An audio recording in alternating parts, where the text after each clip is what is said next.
Greetings, it's Lisa Edwards of Exclusive Career Coaching here. I have a private Facebook group called Get My College Grad Out of My Basement, designed to help parents of recent college graduates. There is a trend that more than ever, college graduates are returning and living at home. And while some parents think this is a lovely idea, others not so much. And so I have been supporting these people in a very positive way with giving them tips and suggestions and tools and strategies that they can use with their recent college graduate to help get them out of the basement. And I did a poll recently to ask them what they perceive to be the biggest problem in getting recent college graduate jobs. And the number one thing that they sort of voted on was knowing how to conduct a job search that didn't just depend on job boards. So I did a post today, and I wanted to share the content of that post with you guys in the form of this video. And it was 5 strategies, tools, resources to help people who are trying to conduct a job search. And these are the things that I teach in my Land Your Dream Job program, which is a group coaching program where I walk folks through how to plan out, map out, and then execute a job search strategy that has multi-prongs and isn't just about job boards. So the first thing, I have to refer to my notes, the first thing that I said to them was if they were recent college graduates, that they should limit their job board time to no more than 50% of their overall job search time. I always recommend that a full-time job search be 30 hours a week, so that would be 15 hours job boards, 15 hours with this other stuff that I'm going to talk about now. If you are more experienced and you're listening to this, your job board should really be no more than 25% of your total job search time to eventually be pretty much 0 of your job search time if you're at the senior executive C level. Second thing I said to these folks was to spend the balance of the time in networking activities. And so I want to talk about what those networking activities look like. So there are one-on-one networking meetings. So this is usually either with someone that you know or someone that you know has referred you to. You're having a one-on-one, maybe a coffee date, a meeting for lunch, something like that. And then there's group networking events, and these can be in person or virtual, but they are designed to be networking events. So think of, anything to do with like job search activities where there's a career fair going on, or the Chamber of Commerce is putting on something for job searching. It could be networking for people who are trying to sell what they do, so it could be a Chamber of Commerce networking event. So it's not specifically just job searching, but it is about networking. And then the third category that I consider to be really valuable networking opportunities are those events where networking is possible. So think about where you volunteer already. Think about your church. Think about civic organizations that you either belong to or could go as a guest of. Think about maybe there's a 2-hour seminar that you'd like to take at the local community college, or some organization is putting it on. Those are really great opportunities to network, even though that's not really the purpose of it.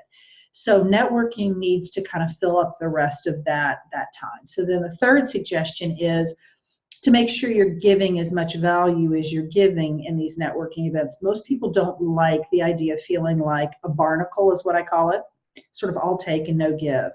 You want to have a symbiotic relationship. And this is particularly difficult for recent college graduates because they think they don't have that value to give, that it's all about what they can get. And so the way that I encourage them to think about this interaction is be interested, ask questions, provide support, encouragement. So even if you don't know the answer to their problem, you can at least listen and be a listening ear. Excuse me. So really concentrating on the other person and getting out of your own head with, here's what I need to ask, and let me get my question in first, and that kind of thing, but really being in a space of being helpful and being interested in the other person. My fourth suggestion was to get out of the house. So particularly anybody who is conducting a job search and is not already employed, job searching can be a pretty solitary kind of situation. And if you're, doing your job search from home, it can be very isolating. And so I recommend that you go to a local coffee shop. So, we have, I kid here in Tallahassee, we think we want to be the next Seattle, because there's a Starbucks or a local coffee shop on every corner. But I work from a coffee shop on Wednesdays. I'm there most all morning and sometimes in the afternoon. I spend almost all day Friday at a coffee shop just doing my job, because it just feels good to get out among the living, as I call it. But from a job search perspective, you're out there and you can be listening kind of with one ear while you're doing whatever it is you need to do for your job search with your other ear, and just kind of hear, are there some interviews going on? Are there, people maybe they're talking about what they do and you realize they work for a company that you really want to work for? Now you're going to have to be brazen and kind of go up and have that conversation.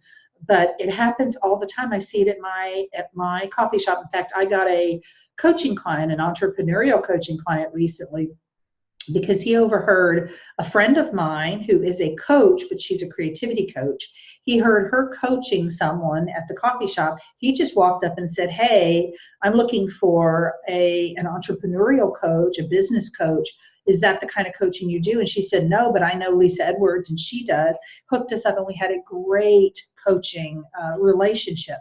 So just get out there and pay attention, and it'll feel good to get out amongst the living. And then my final suggestion is what I call the +1 approach. So when you do apply to jobs online, do one more thing that is going to make it more likely that you're going to get noticed, that you're going to stand out, kind of move yourself up the pile.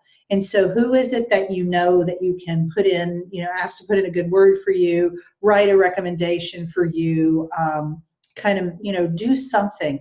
Get creative with that. Look at the situation, right? Like, here's the company, here's the job, here are the people I know relative to that situation. Here's how bad I want that job. What am I willing to do as my +1 to get noticed?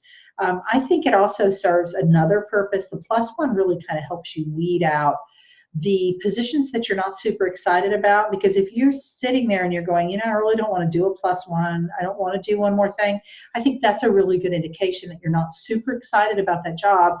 And I'd rather see you take the time that you would have spent applying for that job into maybe looking at other jobs or applying for other jobs that you're more interested in. So I hope those 5 suggestions help you in conducting a job search that is active, not just based on job boards, and I'll see you again soon.